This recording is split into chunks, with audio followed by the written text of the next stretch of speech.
공동체와 나라는 그들을 대표하는 리더에 의해서 돌아가게 되어 있습니다.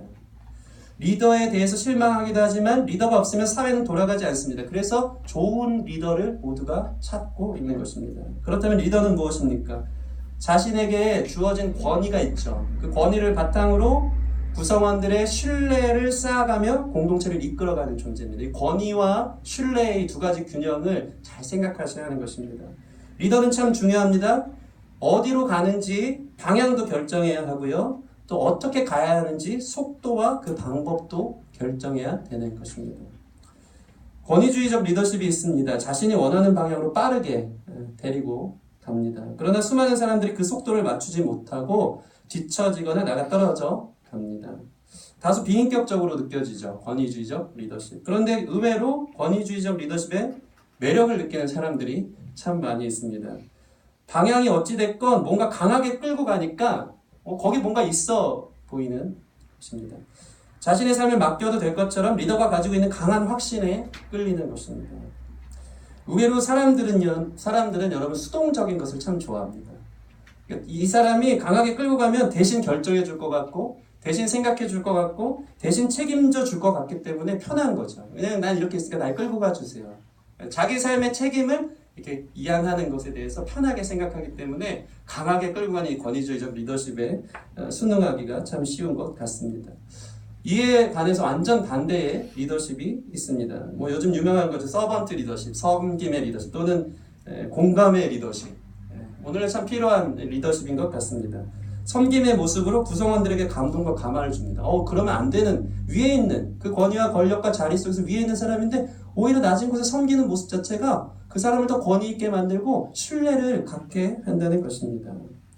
또는 대화와 소통을 통해서 구성원 개개인의 깊은 관심과 사랑을 표현함을 통해서 이런 리더를 보면은 신뢰가 쌓이는 거죠. 나의 삶에 관심이 있구나, 저 리더는. 나를 생각해 주는구나. 나에게 관심 있는 리더구나. 라고 마음을 열기 시작합니다. 그런데 문제는 무엇입니까? 공감만 하고 듣기만 하면요, 해결은 쉽지 않습니다. 이 사람 저 사람 얘기 다 듣다가 배가 산으로 갈 수가 있어요. 권위주의적 리더십은 다른 면이죠. 그렇죠? 공동체의 속도가 상당히 늦습니다. 왜냐하면 이 사람 비유 맞추고 저 사람 비유 맞추고 다 듣다 보니까 방향이 계속 바뀌어지는 거예요. 뭐가 맞는지 몰라요. 속도와 방향이 늦고 온전하지 않을 수가 있는 것입니다. 이 권위와 이 신뢰의 균형이 중요한 것 같습니다. 그런데 더 중요한 건 무엇이냐면 계속해서 제가 이야기하는 것처럼 균형 있는 리더가 나타나는 건 상당히 중요한데 그 균형 있는 리더라도 방향이 정말 중요한 것이라는 거죠. 그렇죠? 신뢰만 하게 되고 권위가 있어서 끌고 가는데 가봤더니 거기가 공동체를 이상한 데로 이끌어가는, 내가 생각했던 것과는 전혀 다른 곳으로 이끌어가는 경우가 참 많이 있다는 것입니다. 왜 그런가 생각해 봤습니다. 방향, 리더가 자신의 권위와 권력과 명예와 그 모든 신뢰를 바탕으로 걸어가다가 방향이 이탈해지는 경우가 있는데 왜 그런가 봤더니 사람은요, 자기 자신의 이욕이, 욕심이 중심일 때가 많기 때문입니다. 리더도 자기 삶 챙겨야 되고요. 그 자리에서 자기가 누릴 걸 누려야 되고요. 거기에 관심이 있기 때문에 가다 보면 욕심에 이끌려서 그렇게 살아가는 많은, 우리가 다 뉴스에서 보면 다 그런 내용 아닙니까? 그런 사람들이, 자기 목 챙기려는 사람들이 많아지는 인간의 연약함들이 보여진다는 것입니다. 사람이 권력 맛을 보면요, 욕심이 극대화가 된다고 합니다. 여러분 맛 안 보셔서 잘 모르겠지만 맛 보지 마세요. 욕심이 극대화가 되는 것 같습니다. 사람은 다 자기 중심적이어서 진짜 구성원을 생각하는 공동체를 위한 리더로 서기가 쉽지 않은 거예요. 쉽지 않아요. 그래서 기독교계의 대부분의 리더들은요, 사실 이 나라의 정직에 손을 대는 것을 사실 쉬쉬하고 있습니다. 탐탁하게 여기지 않아요. 어떤 목사님, 어떤 장로님이 정치계로 나간다 그러면 말리는 분위기가 강합니다. 왜 그런지 아십니까? 그 순수했던 그 대단한 신앙을 가졌던 장로님, 목사님들이 정치계로 입문하면요, 권력과 자리의 맛을 맛보면 다 때가 묻는다는 거. 때가 묻는, 변한다는 거예요. 눈빛이 달라지고 교만해지고 욕심을 가진다는 것입니다. 그러면 될 수 있으면 들어가지 말라. 정치계로 들어가지 말라 말리는 게 교계의 분위기라는 것입니다. 이런 그뿐이 아닙니다. 이 사회 집단의 성향들을 잘 헤아려서 만들어 놓은 이 사상과 체계 이념들이 있어요. 여러분 잘 아시는 사회주의나 자본주의 이념 이데올로기 아닙니까? 그게 아무리 이상적이고 완벽하다 해도 이 인간은 욕심 충만한 자기 중심적 삶을 살고 있기 때문에 이상적인 이데올로기와 신념과 체제를 만들어놔도 그게 잘 돌아가지를 않는다는 것입니다. 대안이 없는 거예요. 여러분, 자본주의가 문제가 있나요, 없나요? 여러분이 피부로 느끼지 않습니까? 문제가 있습니다. 다보스 포럼이라고 세계 최대 경제 포럼이 2012년에 열렸습니다. 그때 개막식 때 슈밥 회장의 연설에서 첫 마디가 이거였어요. 잘 들어보세요. 자본주의 체제에서 사회 통합이 빠져 문제가 생겼다. 우리가 죄를 지었다. 자본주의 시스템을 개선할 때가 되었다. 뒤늦은 얘기 같아요. 뒤늦은 얘기. 자본주의 시스템을 개선해야 된다고 자본주의 시스템을 만든 그 슈밥 회장과 그 권력자들이 그 얘기를 하는 거예요. 우리가 죄를 지었대. 이거 큰일 났다. 이렇게 갈 줄 몰랐던 거죠. 자본주의라는 이 이념 속에서 사람들이 이렇게 될 줄 몰랐다는 것이죠. 그들이 놓친 게 무엇입니까? 욕심을 이용해서 일을 하고 자본주의를 만들었지만 결국 그 욕심으로 이 빈익빈 부익부의 상황이 더 커져 가는 것이죠. 사람만 욕심이 있습니다. 사람만. 동물은 욕심이 있나요, 없나요? 없습니다. 항상 하는 얘기면 사자가 배부르면 저축해 놓는 게 있습니까? 배부르면 먹지 않습니다. 지나가는 얼룩말이 있어도 배부르면 그냥 자기 먹만 챙기는 거예요. 근데 인간만 욕심이 있어요. 인간은 배불러도 남과 비교해서 더 채워야 되는 거예요. 그래서 여러분, 부자도 늘 마음이 가난하대요. 왜냐면 자기보다 더 부자가 있으니까 자기들이 가난하다 생각되는 거예요. 그래서 채워도 끝이 없는 모습을 만들어내는 거예요. 이게 자본주의 시스템으로 인한 문제인 겁니다. 처음에는 인간이 노력한 만큼 대가를 준다. 이걸로 인해서 여러분이 효율적을 갖고 막 열심히 일하지만 결국 쌓고 쌓느라고 사회 통합이 이루어지지 않아요. 나눠주질 않아요. 풀어주질 않아요. 그게 이제 자본주의의 한계가 노출되어져 있는 것입니다. 반대로 사회주의는 어떤가요? 사회주의처럼 이상적인 게 없습니다. 여러분 생각해 보세요. 일한 대로 평등하게 나눠주는 게 다 같이 모아서 큰 빵을 다 이제 고등학교 때 다 배워보셨죠, 그죠? 큰 빵을 균등하게 나눈다. 네. 이데올로기적으로는 천국이 될 것 같습니다. 그런데 평등하게 나누니까 사람들이 일을 합니까, 안 합니까? 일을 안 해요.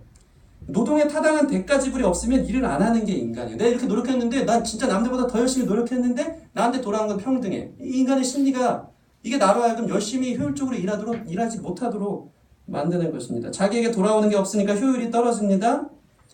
사회주의가 이상적인 것이었던 것이죠. 문제는 뭡니까?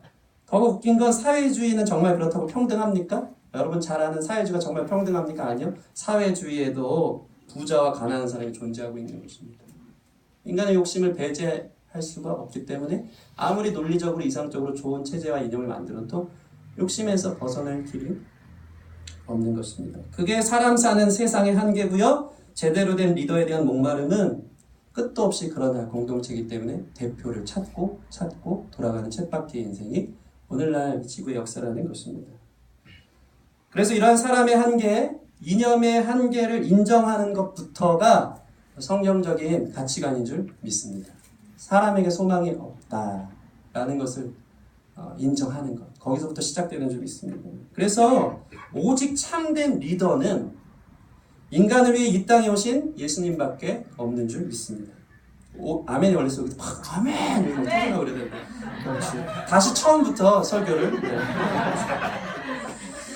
제가 20대 국회의원 선거를 앞두고 예비 후보자들 현수막에 걸려있습니다. 이런데 영혼 없는 아멘이기 때문에 다시 지난주 거부터 설교를 하겠습니다. 네, 참겠습니다. 네. 참된 리더는 인간을 위해 이 땅에 오신 예수님밖에 없다는 거예요. 뭐죠? 네. 깜 터집니다. 주님 뭐죠? 주님. 온 우주를 이 공평과 사랑과 의로 통치하는 분은 예수님밖에 없는 거예요. 그만하시고요. 여러분, 그래서 기쁨의 교회, 이 공교회로서의 탁월한 리더십은 무엇입니까? 그것이 바로 리더십 as followers입니다. 따름의 리더십이 교회적인 리더십인 줄 믿습니다. 사람이 리더가 아니고 참된 리더를 따라가는 그 따름의 리더십이 가장 성경적이고 건강한 리더십인 줄 믿습니다. 여러분을 교회로 부르셨다면 여러분이 리더가 되지 마십시오.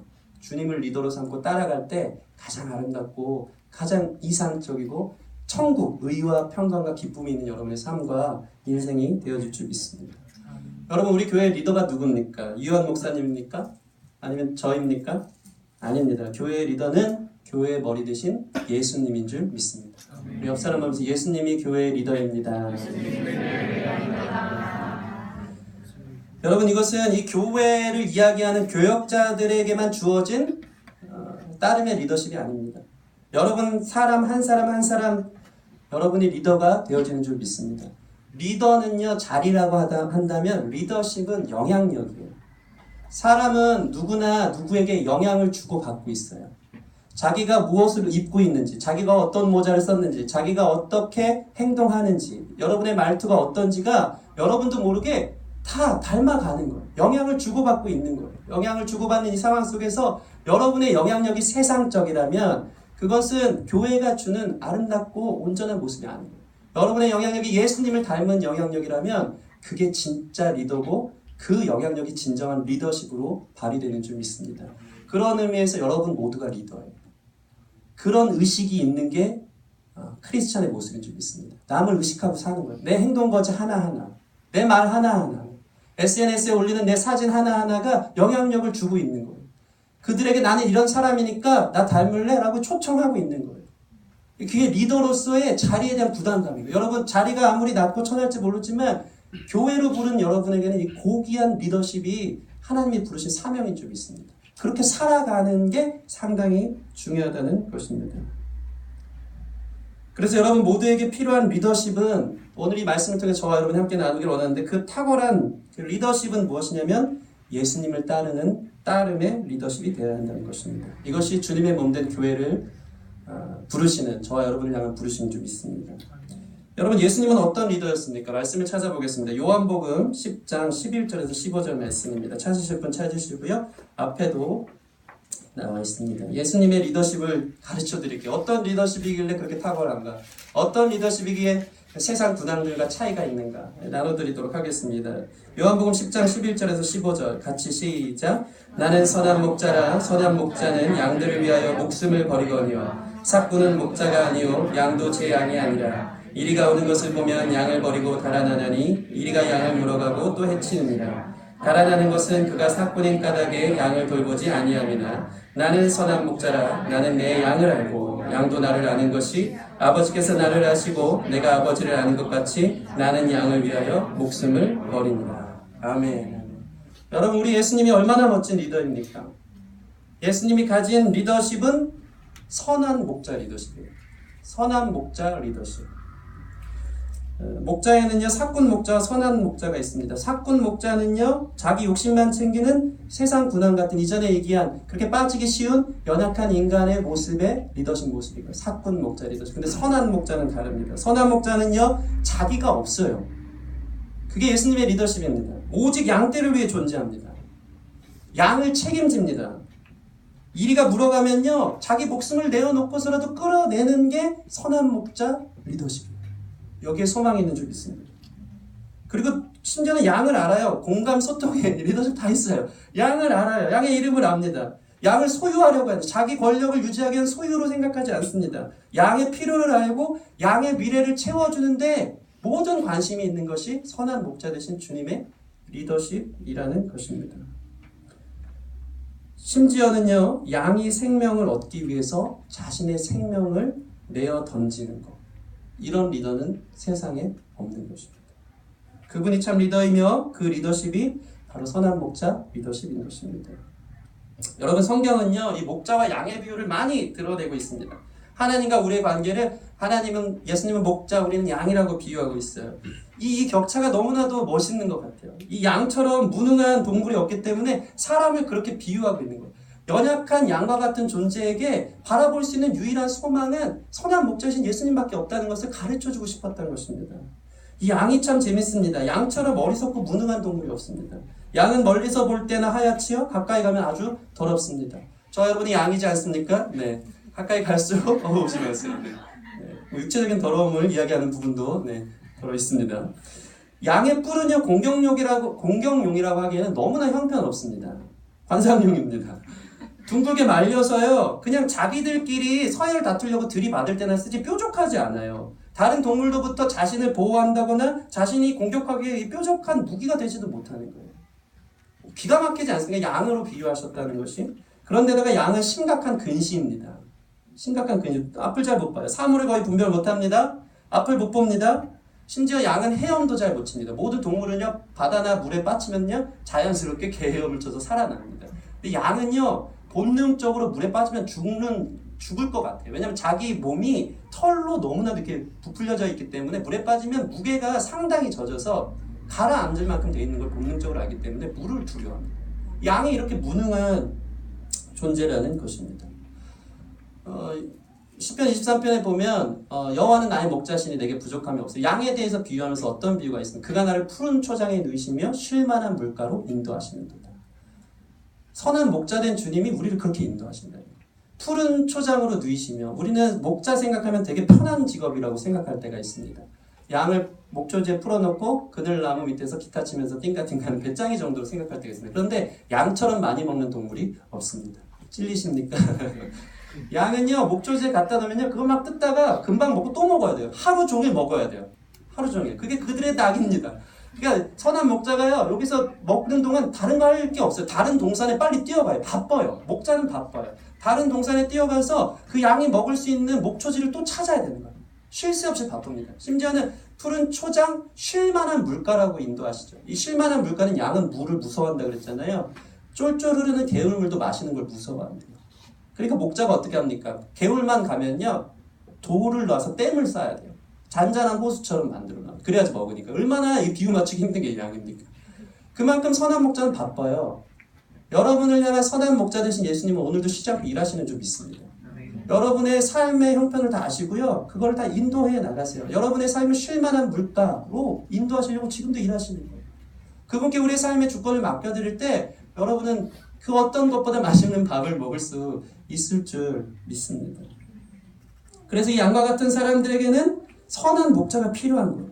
그분이 우리에게 리더가 될 때 우리의 삶은 부족함이 없는 줄 믿습니다. 그래서 가장 지혜로운 사람은 지혜로운 리더는 목자의 음성을 듣고 따라가는 리더인 줄 믿습니다. 여러분, 지혜로운 사람 되기를 주님의 이름으로 축원합니다. 이 사실을 아는 사람은요, 따름의 리더십을 발휘하는 거예요. 나는 소용없고 내가 예수님 따라가야 되는 게 진짜 리더십이고 영향력이구나. 그것을 깨닫는 것입니다. 따름의 리더십이 무엇입니까? 우리 누가복음 9장 23절 말씀. 어떻게 하면 주님을 따르는 건가? 이 시간에 세 가지로 나눠서 설명해 드리겠습니다. 누가복음 9장 23절 같이 읽겠습니다. 시작. 또 우리에게 이르시되 아무든지 나를 따르려거든 자기를 부인하고 날마다 제 십자가를 지고 나를 따를 것이니라. 아멘. 예수님을 따르는 리더십이란 자기를 부인하는 거예요. 예수님을 따라야 되니까 자기를 부인하는 것입니다. 자기 십자가를 지는 거예요. 이게 따름의 리더십입니다. 이 의미를 좀 더 구체적으로 설명해 드리겠습니다. 따름의 리더십을 발휘하는 사람은 예수님을 따라야 되는데 어떻게 따르냐면, 첫째로 예수님을 따라간다는 것은 교회의 머리 되신 예수님을 인정하는 것입니다. 예수님이 머리예요. 내가 머리가 아니고 예수님이 머리가 되어질 때 따름의 리더십이 시작되는 것입니다. 오늘 말씀 보실까요? 에베소서 1장 22절 말씀 제가 읽겠습니다. 또 만물을 그 발 아래 복종하게 하시고 그를 만물 위에 교회의 머리로 삼으셨느니라. 여러분, 이게 단순한 것 같은데 이게 인생의 키워드가 여기 있어요. 이거 잘 세워지면 여러분의 삶이 주 안에서 형통하게 될 줄 믿습니다. 수많은 교인들이 자기가 머리가 돼서 예수님을 몸처럼 주장합니다. 이게 바뀌니까 자기 인생에 자기가 리더가 되고, 교회에도 자기 목회자들이 교회의 머리가 돼서 세상 방식대로 리더십을 발휘하니까 교회가 영향력을 다 잃어버리기 시작한다는 것입니다. 예수님이 보스예요. 믿으십니까? 예수님이 보스인데 많은 사람들은요, 자기가 보스고요, 예수님은 자기 비서예요. 자기의 계획에, 자기 미래에, 자기 어떠함에 결제 서류 도장 찍어주는 수준을 생각하는. 하나님, 나 이거 계획했으니까 도장 찍어주세요. 이거 들어주세요. 이거 인정해주세요. 왜 안 도와주시죠? 하면 원망과 불평이 나오는 게 우리의 모습인 거예요. 자기가 머리인 거죠. 예수님이 몸이 돼야 돼. 내가 뭐 하면 예수님이 몸이 돼서 그거 시행해주지 않으면 시험 드는 거예요. 그 수준은 내가 머리고 예수님이 몸이 된 신앙의 모습이라는 것입니다. 이게 바뀌어지기를 바랍니다. 예수님보다 앞서는 여러분의 생각을 내려놓으십시오. 예수님을 배제한 여러분의 생각을 내려놓으십시오. 예수님이 머리이십니다. 그럴 때 우리의 삶은 가장 바른 길, 양으로 생명을 얻게 하고 더 풍성히 얻게 하는 길로 주께서 인도해 나가실 줄 믿습니다. 또는 이런 경우가 있습니다. 머리예요. 예수님 머리인데요. 머리인 걸 인정하는데요. 머리가 명령을 하는데 몸이 말을 듣지 않는 교인들, 교회가 상당히 많이 있습니다. 이거 심각한 병 아닙니까? 영적 지체장애를 앓는 거나 다름이 없어요. 머리가 명령을 하는데 몸이 움직이질 않는다고 여러분 생각해 보세요. 이 질병에 노출된 많은 신자들이 있다는 것입니다. 뇌의 명령이 전달이 안 돼서 신경마비에 걸린 거예요. 하나님이 분명히 말씀을 통해서 내 손이고 너희가 발이고 몸이니까 움직여라 이렇게 해라 가르치는데 들은 척을 안 하는 거예요. 이 영적인 신경마비에 걸린 사람들의 모습인 것입니다. 순종하지 않습니다. 그런 사람의 몸은 어떻습니까? 성장이 없어요.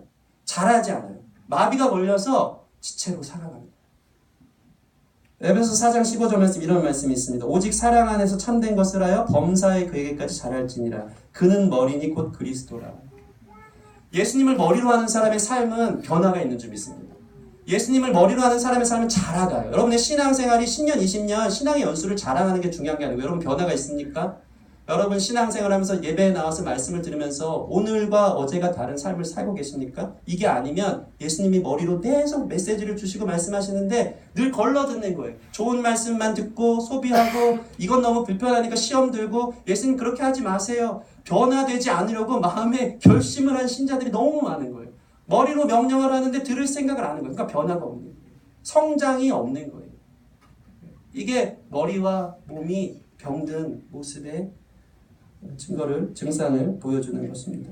여러분 주님이 머리가 되실 때 우리의 삶의 방향은 사랑 안에서 참된 것을 행하기 시작하는 줄 믿습니다.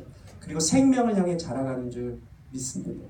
주님의 명령에 순종하십시오. 그것이 주님을 부인하고 주님을 따르는 따름의 리더십인 줄 믿습니다. 두 번째로 예수님을 따른다는 것은 따라해 보시겠습니다. 자신의 약함을 인정하고 주님의 강함을 의지하는 것이다. 이게 또 중요한 논리예요. 여기서 넘어진 사람이 너무 많아요. 너무 많아요. 여러분 약함의 능력을 여러분이 알았으면 좋겠습니다.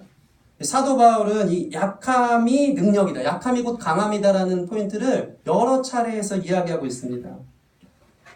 고린도서 12장 9절 말씀 한번 함께 읽어보시겠습니다. 고린도서 12장 9절 시작. 나에게 이르기를 내 은혜가 내게 족하도다. 이는 내 능력이 약한 데서 온전하여 짐이라 하신지라. 그러므로 도리어 크게 기뻐함으로 나의 여러 약한 것들에 대하여 자랑하리니 이는 그리스도의 능력이 내게 머물게 하려 함이라. 아멘. 아멘. 사도 바울은요 자신의 약함을 자랑합니다. 이 고린도후서 아닙니까? 저희가 읽은 이 대목이 고린도후서는 고린도 교회를 향한 편지였습니다. 고린도 교회를 향한 편지에 나는 내 약함을 자랑한다고 얘기해요. 왜 그렇습니까? 고린도 교회는요 교만했어요. 자기들의 강함을 자랑하길 좋아했어요. 어떤 걸 자랑했냐면요, 우리 교회는 나는 신령한 은사가 있다. 얼마나 강하냐? 나는 방언도 한다. 나는 예언도 한다. 나는 병고침도 있다. 나는 신비체험도 누구보다 많이 해서 난 정말 강한 신자야 라고 자기의 강함을 자랑하기 시작한 거예요. 그럴 때 사도 바울이 진짜 멋있게 딱 이런 말을 하는 겁니다. 야, 그거 자랑하지 마.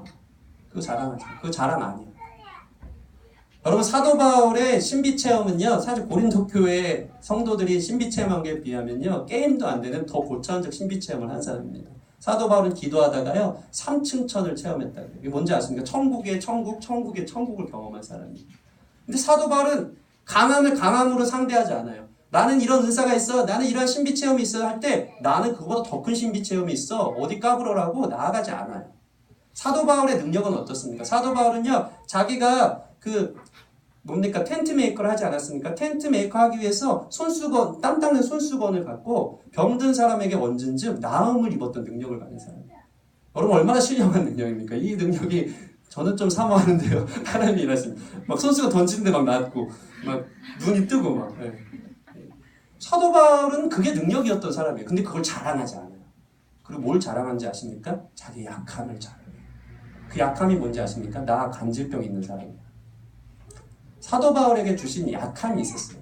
이 간질인지 안질인지 여러 가지 이야기들이 있는데 사도 바울은요 오늘날 얘기하면 마치 간질병이 있어서 공황장애처럼 이렇게 막 말씀 전하다가도 거품 물고 쓰러지는 일들이 있었던 거예요. 이걸 가지고 고치고 싶어서 하나님 앞에 3번이나 작정 기도를 하는 게 오늘 읽은 고린도후서 지금 읽은 내용에 나와요.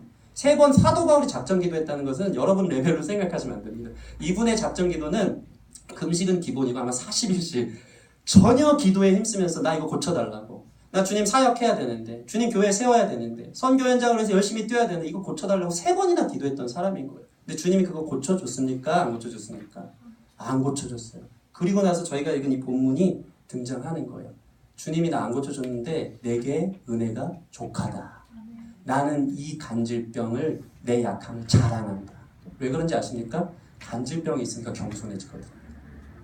사도 바울처럼 부흥을 이끈 사람이 없어요. 그처럼 능력 있는 사람이 없어요. 그처럼 놀라운 기적을 이끌어갔던 사람이 없어요. 근데 그게 자기 자랑이 아니고 내 안에 있는 이 간질병을 주셔서 내가 교만해질 때 마치 이거 내 능력이었구나. 내가 한 거구나. 그래서 넘어질까봐 하나님이 주신 은혜라고 고백하는 거예요. 이게 바로 약함의 능력인 줄 믿습니다. 여러분 안에 있는 약함이 궁극적으로 하나님께 나아가게 하는 은혜의 방편이 되는 줄 믿습니다. 죄로 인해서 맨날 넘어지고 연약하고 늘 반복적인 죄 가운데 있는 것이 있어요. 근데 하나님께 붙들린 사람은 죄 가운데 은혜가 더해지는 거예요. 그 약함을 갖고 막 내 힘으로 어떻게 고치려고 막 여러분 노력하는 것이 아니고 저는 이렇게 약한 존재예요. 저는 이렇게 무능한 존재예요. 라고 주님 옆에 나아갈 때 그때 하나님의 강함이 여러분을 하면 승리케 한다는 것입니다. 그래서 약함을 자랑해야 하는 것입니다. 여러분 이게 저에게 있어서도 너무나도 크게 다가온 은혜였습니다. 저는요 예전에도 이런 얘기 했지만 직분이 높고 신앙생활이 높아지고 목사가 되면요 죄에서 자유할 줄 알았어요. 슈퍼 크리스찬이 될 줄 알았어요. 기도생활 열심히 하고 장로가 되고 권사가 되고 하면은 죄에서 자유한 사람이 될 줄 알았어요. 근데 그렇지 않습니다. 그렇지 않습니다. 신앙의 경륜이 높아지면 높아질수록 내가 죄에서 자유한 게 아니고 나는 죄에서 자유할 수 없는 존재라는 걸 인식하기 때문에 철저히 나는 무능하고 약하다는 걸 인정하는 거. 그래서 주님께 매달리기 시작하는 거. 그게 신앙의 경륜이 보여주는 진짜 건강한 신자의 모습인 줄 믿습니다. 여러분 슈퍼 크리스찬이 되려고 하지 마세요. 오직 예수님만 슈퍼 예수님인 줄 믿습니다. 막 열심히 한다고 내가 그렇게 되는 게 아니에요. 신앙생활의 경륜이 더할수록 내 무능함이 인정해져서 겸손해지는 거예요. 겸손해지는. 여러분 어떤 사람이 건강하게 오래 사는 줄 아십니까? 자기가 어떤 병의 증세가 있는 줄 알고 늘 관리하는 사람이 오래 살아요. 근데 어떤 사람이 하루아침에 객사를 한다든가 죽는지 아십니까? 나 건강해. 나 한겨울에도 얼음에 들어가가지고 거기서 목욕도 할 수 있어. 나는 병원을 안 가는 사람이야. 막 이렇게 얘기하는 분들이 있습니다. 이런 사람들이 건강하게 안 부러지고 걸어가려다가 하루아침에 이제 한번 쓰러지면 못 일어나는 경우가 되는 거예요. 여러분 약함을 자랑하는 게 무엇입니까? 여러분 은혜 많이 받았다고 기도 많이 했다고 교만해지지 마십시오.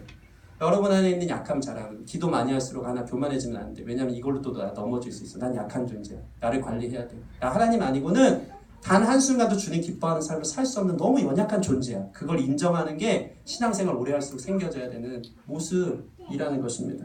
이 약함이 여러분의 강함이 되어지는 줄 믿습니다. 선한목자교회 유기성 목사님의 책에 이런 내용이 있습니다. 우리의 육신은 죽을 때까지 변하지 않습니다. 충격적이죠. 말씀을 많이 읽고 기도를 많이 해서 변화되고 경건하고 죄성이 거의 없어지고 성화되는 사람이 되는 것이 아닙니다.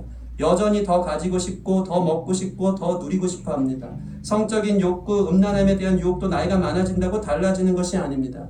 기독교는 돌을 닦는 종교가 아닙니다. 대신 내가 항상 예수님을 바라보게 되면 우리에게는 여전히 죄성을 가진 육신이 있지만 이제는 육신의 종로를 타지 않게 되는 것입니다. 도 닦는 게 아니에요. 내가 깨끗해도 이게 아니에요. 연약함을 발견하기 시작하는 거예요. 그럴수록 겸손하게 하나님께만 의지하는 삶을 살아가는 게 신앙의 성숙이라는 것입니다. 여러분의 약함을 인정하고 주님께 매달리는 것, 그게 예수님을 따르는 따름의 리더십인 줄 믿습니다.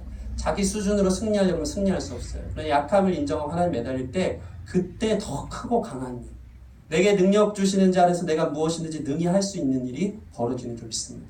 여러분의 미래를 여러분이 강함에 대해서 계산하고 뚫어나가려고 하지 마세요. 내 약함을 인정하고 하나님 매달릴 때 우리가 알지 못하는 놀랍고 기이한 일들이 벌어지는 줄 믿습니다. 그게 따름의 리더십. 선한 목자 되신 주님께 여러분의 삶을 의탁하는 저와 여러분 되었으면 좋겠습니다. 여러분 그래서요 한 가지만 이 약함의 리더십에 있어서 한 가지만 더 이야기해드리고 싶습니다. 여러분 진짜 교만한 사람이 누군지 아십니까? 기도 안 하는 사람입니다. 기도 안 하는 사람. 기도를 어떻게 해야 되는지 알고 기도해야지 해야지 아는데요 진짜 교만한 사람은 결국 기도 안 해요. 기도는 뭡니까? 내 약함을 인정하고 하나님 의지하는 행위 아닙니까? 근데 기도가 없으면 그건 교만한 거예요. 교만한 거. 내 미래, 내 삶, 오늘 하루 무릎 꿇는 삶이 있으니까 그거 없으니까 교만한 거예요. 내가 강하고 내가 할 수 있을 것처럼 살아가는 거예요. 기도함으로 여러분의 약함의 능력이 강함으로 나타나는 여러분 되었으면 좋겠습니다. 우리 옆 사람 보면서 기도합시다. 기도로 주님을 의지하시길 바랍니다. 아멘. 네, 마지막 세 번째 예수님을 따른다는 것은 무엇이냐면 따라해 보겠습니다. 예수님을 본받는 것입니다. 여러분, 본받는다는 것은 본을 뜬다라는 의미예요. 붕어빵 기계 찍으면 붕어빵이 똑같이 나오지 않습니까? 예수님을 본받는다는 것은 본 뜨는 기계에 자기가 들어가서 예수님 닮은 삶이 되어지는 거예요. 그게 예수님 따르는 따름의 리더십이라는 것입니다. 큰 바의 얼굴처럼 예수님을 날마다 바라보는 사람은 예수님을 닮게 될 줄 믿습니다. 이게 매우 중요해요. 수많은 사람들은요, 교육을 통해서 사람이 변하는 줄 압니다. 여러분 보세요. 교육을 통해 변화됩니까? 그렇지 않더라고요. 가르침으로 변화되지 않더라고요. 교육보다 중요한 것은 모델입니다. 여러분 지금 무엇을 보고 있는지, 여러분의 영향을 받는 무엇을 보고 있는지가 여러분을 여러분 되게 만들어가요. 많이 가르쳐도 여러분 모델이 중요한 거예요. 그 롤모델을 예수 그리스도로 두시기를 바랍니다. 요즘 다음 세대에 대한 많은 교육과 교재들이 있습니다.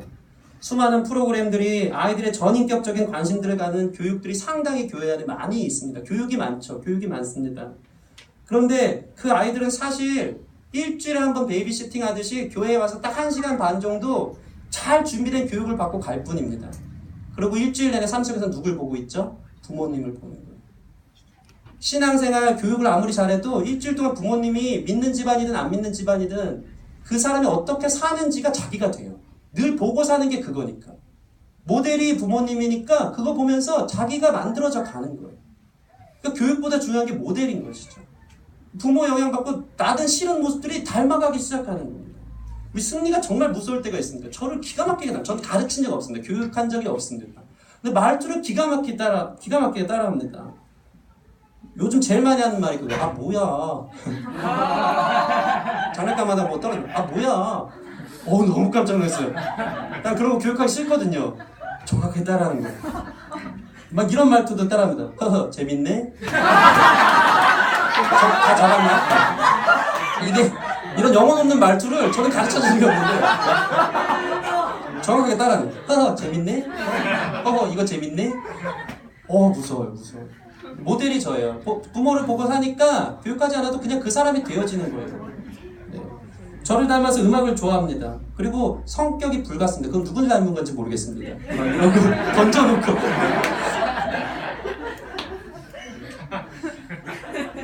여러분, 교육보다 중요한 것이 모델입니다. 왜 그렇습니까? 그게 중요한 이유니까. 여러분, 아무리 호랑이를 교육적으로 설명해도 호랑이를 직접 보는 것과는 비교가 안 되는 것입니다. 여러분, 아무리 덩크슛을 가르쳐도 마이클 조던이 와가지고 덩크슛 하는 거 보면 덩크슛이 저런 거구나. 한 번에 보고 그 모델 보고 덩크슛이 저런 거다 입감하기 시작하는 겁니다.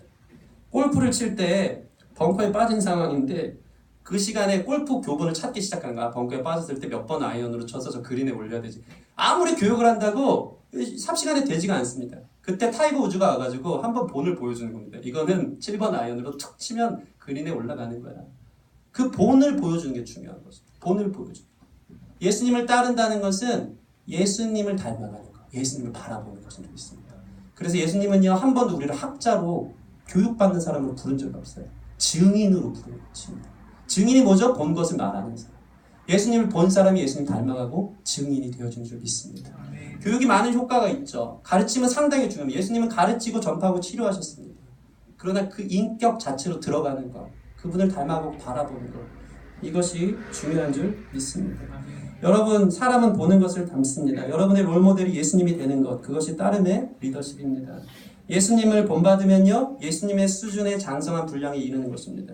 예수님을 본받으면 예수님을 닮은 겸손과 섬김과 희생의 리더가 나도 모르게 되어져 가는 것입니다.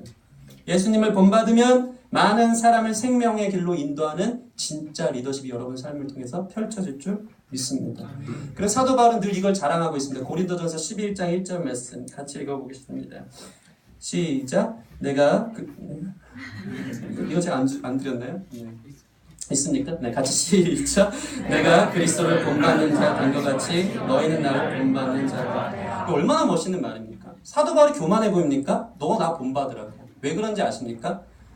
여러분, 많은 부모님들이 그래요. 아이들을 보면서 너는 나같이만 살지 않았으면 좋겠어. 이건 근데 되게 무책임한 발언이에요. 나만 안 닮으면 좋겠어.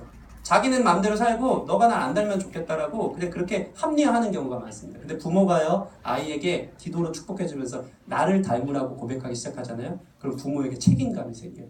얘가 나 닮아가니까 나 닮은 부모가 되려면 내가 잘 살아야 되는 거예요. 사도 바울의 이 고백은 아주 겸손한 고백인 거예요. 내가 그리스도를 본받은 것 같이 너희는 나를 본받으라. 나를 본받으라. 책임감 있게 닭을 던지는 거예요. 나 본받을 만한 사람 될게. 어떻게? 예수님 바라고, 예수님 본받으라.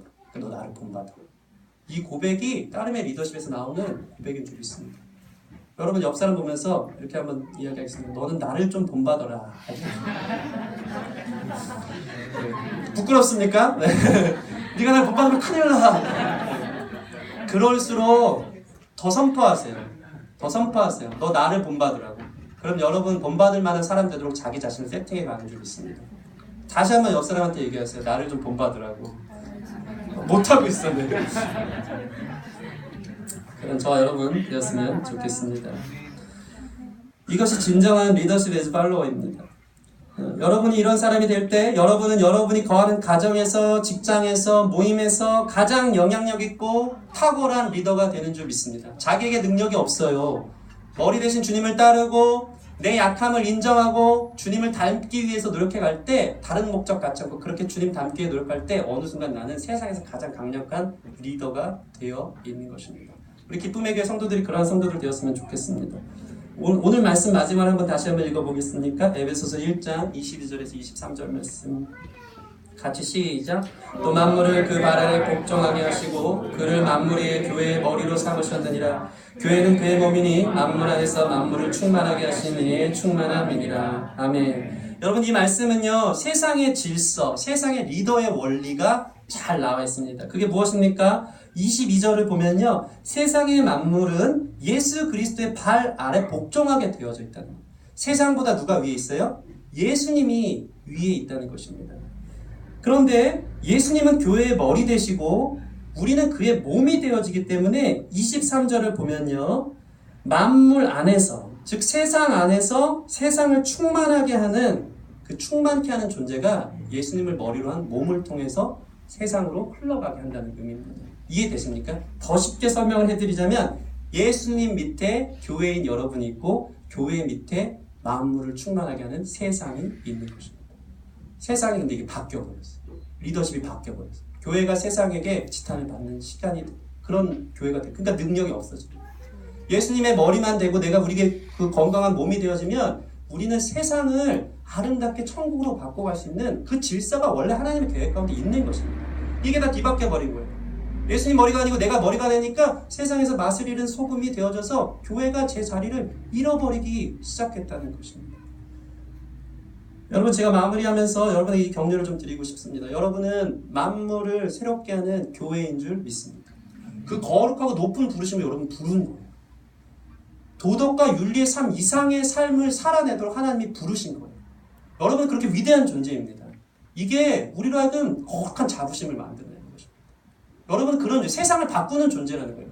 그리스도의 머리된 몸으로서 살아가기 시작하면 세상을 예수로 충만하게 하는, 예수 닮도록 충만하게 하는 천국을 만드는 그 부르심으로 여러분 부르셨다는 것입니다. 그게 교회로의 부르심인 줄 믿습니다. 여러분 수준을 죄 때문에 허덕이고 난 맨날 왜 이 문제 갖고 어려울까, 이 수준으로 주님이 부른 적이 없어요. 그거는 그냥 일도 아닌 거고 그것을 넘어서서 도덕과 윤리를 지키냐 안 지키냐 이걸 넘어서서 더 위대한 부르심, 희생과 섬김과 사랑의 부르심으로 여러분의 삶을 부르셨다는 것입니다. 여러분 사도 바울은 이게 너무 마음이 아팠어요. 뭐가 아팠냐면 고린도 교회를 보면요, 고린도전서 6장을 보면요, 교회가요 세상 법정에 송사하는 일이 나와요. 교회에 문제가 있으니까 세상 법정에 판단받으려고 재판을 거는 거예요. 그래놓고 자기들이 이긴 것 때문에 막 서로 당짓고 싸우다가 자기들이 이기면 막 교만해하고 있는 거예요. 여러분 그것을 보면서 사도 바울이 한탄을 하고 있는 것이 고린도전서 6장에 나오는 내용입니다. 세상에게 니네가 지금 판단을 받고 있는 건 말도 안 되네. 너희는 천사를 판단할 만한 사람들인데 오늘날 한국교회 모습 아닙니까? 완전 질서가 바뀌어져 버려요. 세상에게 판단받으려면 교회가 얘기하는, 바울이 얘기하는 건 뭐냐면 그러려면 차라리 그냥 교회를 없애라. 없애. 이게 옳고 그름 따지지 말고 각자 성도로서 다른 교회 가서 그곳에서 공교회로서의 올바른 일들 해나가지, 세상 법정에 송사하면서 누가 옳은지 싸우는들 그게 진짜 승리가 아니라고 사도 바울은 이야기하고 있는 것입니다. 여러분, 이 가치관이 여러분 가운데 온전하게 세워졌으면 좋겠습니다. 여러분, 나는 아무것도 아닌데, 나는 너무나 연약해서 내 몸 하나 잘 챙기지 못하는 양일 뿐인데 주님은 여러분을 세상의 리더라고 부르십니다. 여러분을 교회라고 부르시는 것입니다. 교회를 통해서 세상을 변화시키시고 세상에 기쁨을 주겠다고, 그게 바로 여러분이라고 주님께서 말씀하시는 줄 믿습니다. 하나님이 그렇게 이끌어가요. 이 거룩한 자부심이, 그 높은 부르심이, 난 이 수준이 아니구나, 나 이것 때문에 씨름할 존재가 아니구나, 나아가야지, 박차고 나아갈 수 있는 그 결단으로 나아갔으면 좋겠습니다. 저는요, 이게 되게 중요한 거예요. 누가 저에 대해서 이 격려를 해주고 넌 그런 사람이 아니야, 너가 얼마나 훌륭한 사람인데라고 얘기해주면요, 내가 그런다고 느껴질 때가 있어요. 그러면 난 이렇게 살면 안 되는 존재구나라고 내가 세팅이 되고 그렇게 나가기 시작한다.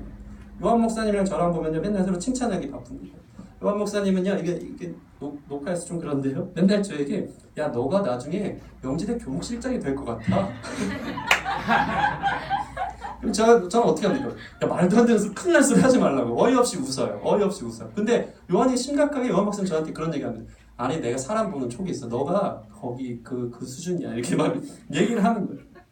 그럼 어떤지 아십니까? 버스 타고 지나가다 보면 괜히 우쭐해져요. 내가 그런 존재구나. 명지대 교목실장이면 넘버 3예요. 넘버 3. 총장, 이렇게 모든 것들. 명지대 친구들 난리가 났어요. 어이없어 하는. 제 얘기를 잘, 그렇게 얘기하면 표면적으로 이해하지 마시고. 제 얘기의 핵심은 그것입니다. 당황스러운데, 제가 명지대 교목실장이 되겠다는 얘기가 아니고요. 저는 부족한데, 하나님이 여러분을 그렇게 격려한다는 거예요. 너는 세상을 바꿀 사람이라고. 너는 만물을 충만케 하는 사람이라고. 너 수준에 미달되는 그런 삶이 아니고 너는 그런 사람이야. 그럼 어떻게 됩니까? 여러분, 우쭐거리는. 나 그런 사람이었구나. 내가 내 삶의 이 부분 갖고 씨름하고 내 죄 문제 때문에 헐떡거리면서 인생 살아가는 존재가 아니고 나는 세상을 바꾸는 사람이야. 세상을 새롭게 하는 사람이야. 예수 닮아서 생명의 길로 많은 사람들을 이끄는 그런 존재구나라고 주님이 부르시는 거야. 이 부르심이 우리로 하여금 승리케 하고 주님께 더 가까이 나아가게 하는 높은 부르심인 줄 믿습니다. 여러분, 그런 존재라고. 이렇게 주님이 격려하시는 것입니다. 그런 높은 교회 부르심에 여러분이 있기를 바랍니다. 예수님을 머리로 하십시오. 자신의 약함을 능력으로 주님을 의지하는 사람이 되고 예수님을 본받아서 이 시대 참된 교회의 리더십을 회복하는 기쁨의 교회 모든 성도님이 되기를 주님의 이름으로 축원합니다.